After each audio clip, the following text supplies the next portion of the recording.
Hey guys, it's Alicia. Today I am getting ready to do a little what I call naughty baking, and I'm going to be making up some pumpkin snickerdoodles. Now what I mean by naughty baking is baking that is not Weight Watcher friendly. So I want to say that again, these cookies are not Weight Watcher friendly. And I just wanted to make that clear because I realized that I haven't done a non-Weight Watcher friendly recipe video in a very, very long time. So just so there's no confusion up front, these are not Weight Watcher cookies. Now just because I haven't been showing non-Weight Watcher type recipe videos lately, that in no way means that I don't still do this type of baking. I definitely do, especially this time of year. I love fall baking, and not all of it is Weight Watcher friendly. Sometimes I like to make something for a cheat day, or I like to make something for somebody else. And these cookies are a good example of that. So I thought I would show them to you because they are so, so good. I've already made them twice this year, and I am making them again for a camping trip that we're going on, because when we go camping, we indulge quite a bit more than we typically would as far as food goes. So we're gonna be bringing these cookies with us, and I just thought I would show you how quick and easy these are. And they are, like I said, just so good. So let me jump in and show you what you're gonna need to make these. As far as the ingredients on this, I'm basically gonna be taking my old school or classic Snickerdoodle recipe that I love to make. It is one that my mom used to make when I was growing up, and I believe it's from about the 1950s. So I'm gonna be taking that recipe, making just a couple changes to it to get these pumpkin snickerdoodles. I'll go ahead and link that classic snickerdoodle video up above and down below if you wanna check that one out too. If you're looking for just a really good classic snickerdoodle, that is what that video is on. So as far as for these, what you're gonna need is 2 3/4 cup flour. You're gonna need 2 cups of sugar, and that's gonna be divided between the cookies and what you're gonna be rolling the cookies in.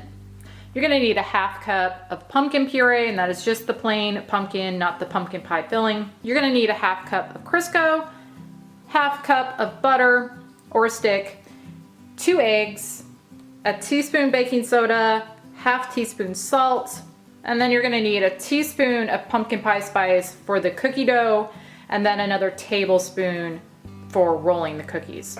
And then here I have some cream of tartar. Now, to me, a classic snickerdoodle, or the classic snickerdoodle taste, comes from the cream of tartar. I know a lot of people don't like it, and you can definitely omit this if you don't want to use it.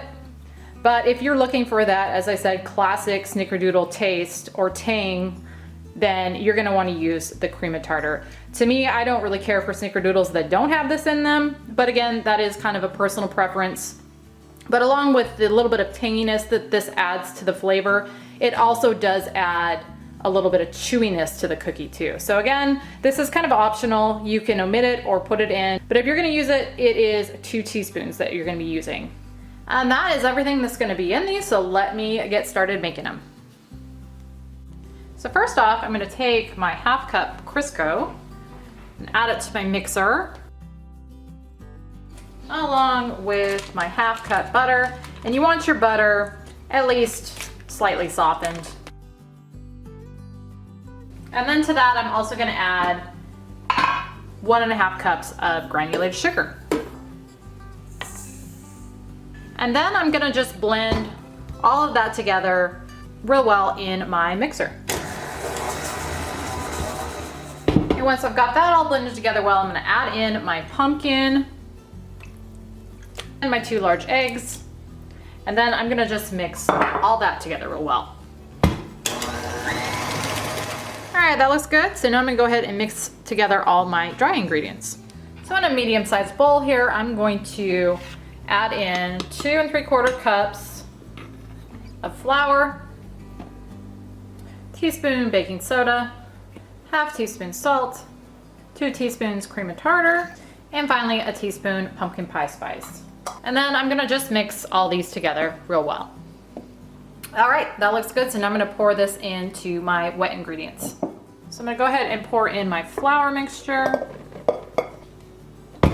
And I'm gonna mix that together on low speed just until it is all incorporated together.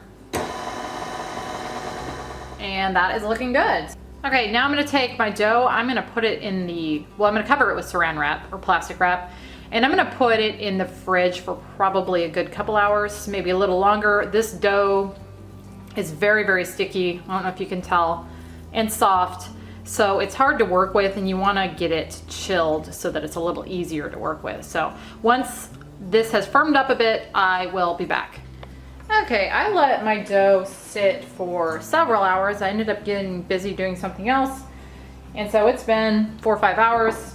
It is nice and chilled, and it's gonna be a whole lot easier to work with now. So I've got that here.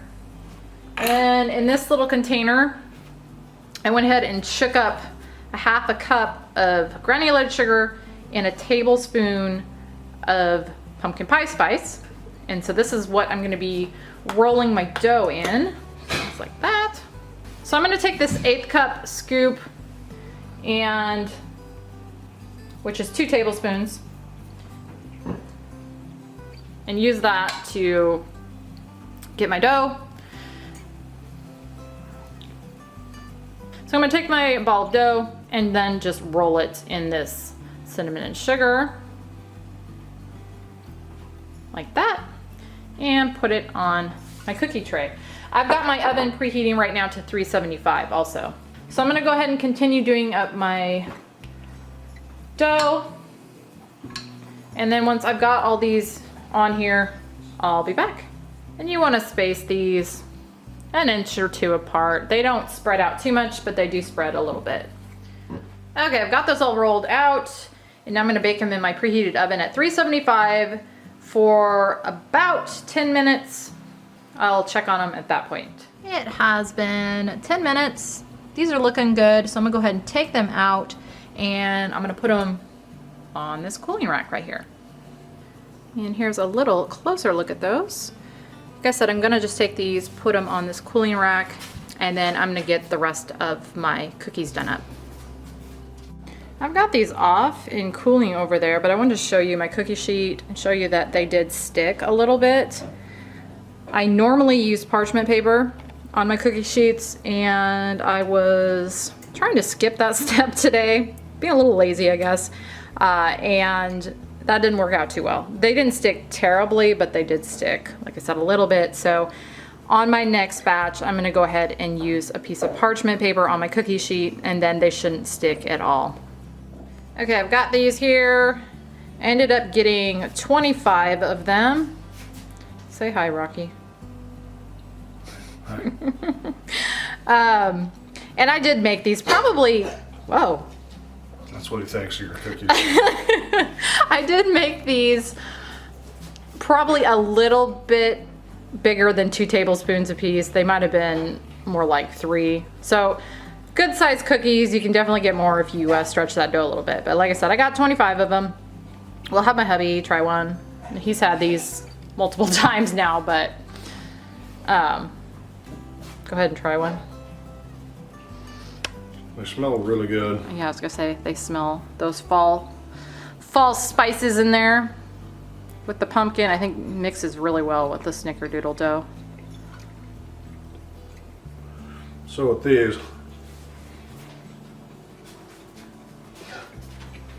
Sean. I'm getting the traditional Snickerdoodle flavor up front, and then with that light pumpkin, and then finish off with the Snickerdoodle flavor again. At the end. Yeah. Yeah, that's what I get out of them too. Yeah, so not ooh, this is a pumpkin dessert. I mean, it is obviously, but it's kind of masked in a Snickerdoodle. Yeah, I would say the pumpkin isn't super prevalent in this. Which is really nice, because Snickerdoodle is a very traditional flavor. Yeah.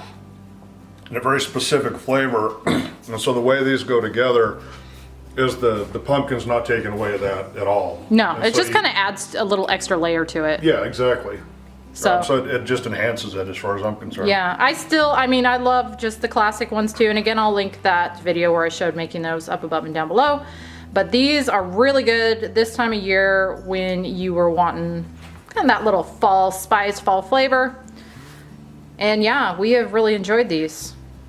And he's stealing some right now. All right, guys.